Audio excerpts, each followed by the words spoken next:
मंजिल मिले या मिले ना मिले, ये मुकद्दर की बात है। क्या है? मंजिल मिले या ना मिले, ये मुकद्दर की बात है। हम कोशिश भी ना करें, ये गलत बात है। क्या है? मंजिल मिले या ना मिले, ये मुकद्दर की बात है। हम कोशिश भी ना करें, ये गलत बात है। चलिए ठीक है, फिर अब यहाँ आगे हम पढ़ते हैं। आज क्या क्या है यहाँ? प्रेजेंट इंडेफिनिट टेंस का एक इंट्रोगेटिव नेगेटिव सेंटेंस है। क्या है? इंट्रोगेटिव नेगेटिव सेंटेंस है। प्रश्नवाचक नकारात्मक प्रश्नवाचक वाक्य। अब चलिए यहाँ इसका फॉर्मूला क्या है? इंट्रोगेटिव नेगेटिव सेंटेंस यानी कि नकारात्मक प्रश्नवाचक वाक्य। अब यहाँ इसको करने के लिए क्या है? फॉर्मूला है। सबसे पहले फॉर्मूला याद करिए। क्या है formula? Do oblique does plus subject plus not plus verb का फर्स्ट फॉर्म प्लस ऑब्जेक्ट। क्या है formula? Do oblique does plus subject plus not plus verb का फर्स्ट फॉर्म प्लस ऑब्जेक्ट।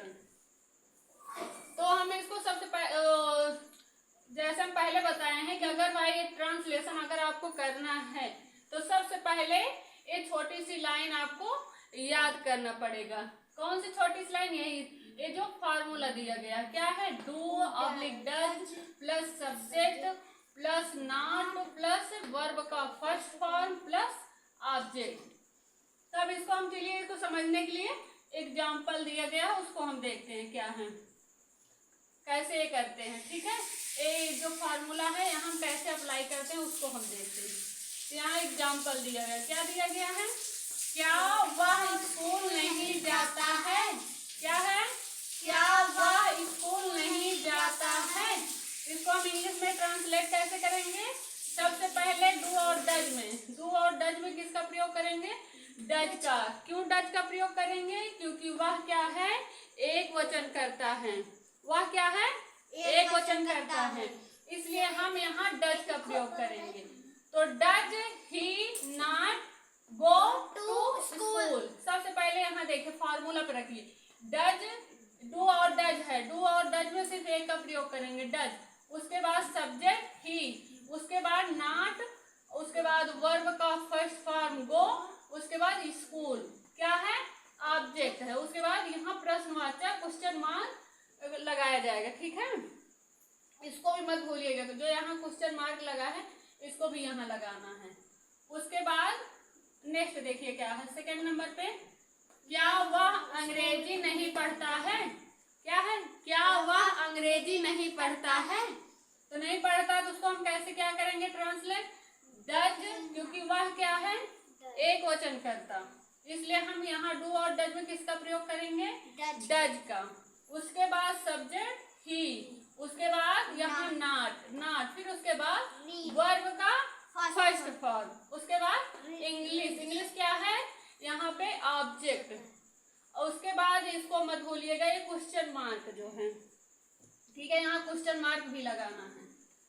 उसके बाद नेक्स्ट क्या है? क्या वह खाना नहीं बनाती है?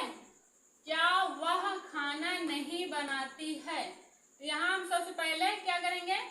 वह जो है एक वचन करता है, इसलिए डज सी, क्योंकि बनाती है तो यहाँ फीमेल की बात हो रही है।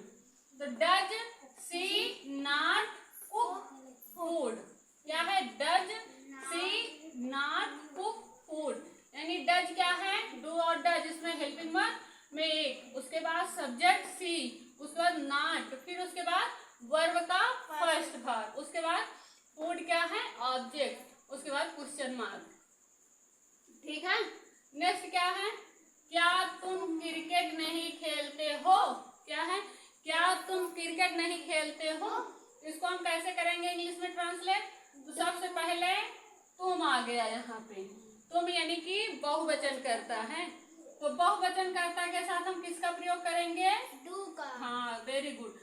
बहुवचन कर्ता के साथ हम डू का प्रयोग करेंगे।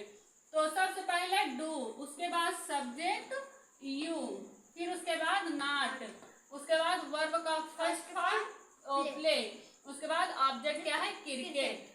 तो क्या है, क्या तुम क्रिकेट नहीं खेलते हो? Do you not play cricket? क्या है? Do you not play cricket. उसके बाद क्वेश्चन मार्क।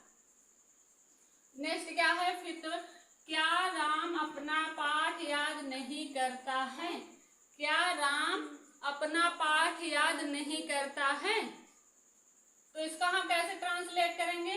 ए राम जो है एक वचन करता है, इसलिए यहाँ पे सबसे पहले डज का प्रयोग करेंगे। डज राम, फिर उसके बाद यहाँ देखिए सब्जेक्ट के बाद नॉट है, नॉट, उसके बाद लर्न वर्ब का फर्स्ट भाग, उसके बाद हिज लेसन। क्या है? डज क्या है यहाँ? सहायक क्रिया हेल्पिंग वर्ब, उसके बाद राम सब्जेक्ट है, उसके बाद नॉट, नॉट का प्रयोग करेंगे। लर्न क्या है? वर्ब का फर्स्ट भाग, उसके बाद हिज लेसन ऑब्जेक्ट है। अपना के लिए यहाँ पे हिज लगाया गया है। क्या तुम बाजार नहीं जाते हो? क्या है? क्या तुम बाजार नहीं जाते हो? तो इसका हम इंग्लिश में क्या करेंगे, ट्रांसलेट कैसे करेंगे? सबसे पहले तुम क्या है? बहुवचन करता है, उसके साथ हम किसका प्रयोग करेंगे? डू का। जी बिल्कुल सही। सबसे पहले हम डू, फिर उसके बाद सब्जेक्ट यू, उसके बाद नॉट, फिर गो टू मार्केट। क्या है? Do you not go to market. Do क्या है? Helping verb.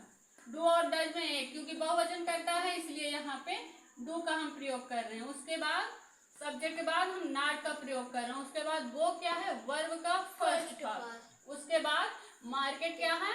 ऑब्जेक्ट है। उसके बाद क्वेश्चन मार्क। भाई क्वेश्चन मार्क नहीं बोलना है। उसके बाद क्या है? क्या सीमा स्कूल नहीं जाती है? क्या है? क्या सीमा स्कूल नहीं जाती है? तो नहीं जाती, तो इसका हम कैसे क्या ट्रांसलेट करेंगे? सबसे पहले सीमा क्या है? एक वचन करता है। सीमा क्या है? एक वचन करता है, इसलिए हम यहाँ डज का प्रयोग करेंगे। तो सबसे पहले देखिए दोनों में से डू और डज में डज का, डज सीमा, उसके बाद नॉट गो टू मार्केट। क्या है? डज, उसके बाद सब्जेक्ट में सीमा, उसके बाद नॉट, फिर उसके बाद गो क्या है? वर्ब का फर्स्ट फॉर्म, उसके बाद मार्केट क्या है? ऑब्जेक्ट, उसके बाद क्वेश्चन मार्क। तो आप लोगों को समझ में आया?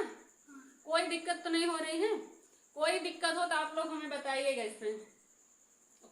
वैसे ही जितना समझाए हैं कहीं हमें नहीं लग रहा कोई आप लोगों को दिक्कत होनी चाहिए।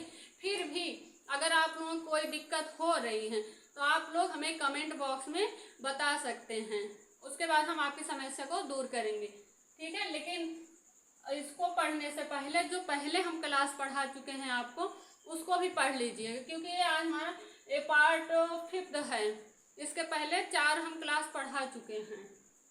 बाकी इसको अगर ट्रांसलेशन आपको करना है तो सबसे पहला काम आपका यही होना चाहिए, जो फार्मूला है।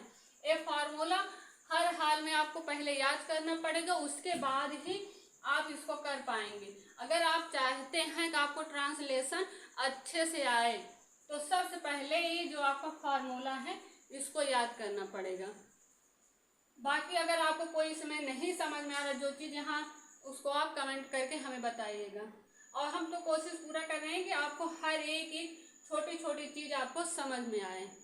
ठीक है, थैंक यू।